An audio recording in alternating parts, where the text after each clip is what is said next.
માની જશે. ગોપાલ, મને મારા મા બાપની ખબર છે, એ નહીં માને, પણ હવે આપણે ભાગીને જ લગ્ન કરવા પડશે. ના યાર, તને યાદ છે તે મને કહ્યું તું કે તું મારા મા બાપને તારા મા બાપ સમજે છે? તો હા, હું તારા મા બાપને મારા મા બાપ સમજું છું. અને મારા એ મા બાપને મારે આવું દુઃખ નથી પહોંચાડવું.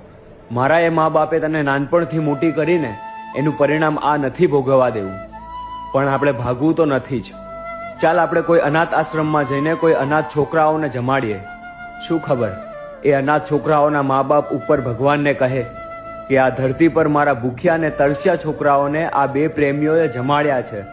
અને સાંભળ, જે પ્રેમીઓએ સાચો પ્રેમ અને સારા કર્મ કર્યા છે ને, એ પ્રેમીઓના લગ્ન તો સ્વયં કૃષ્ણએ કરાવ્યા છે.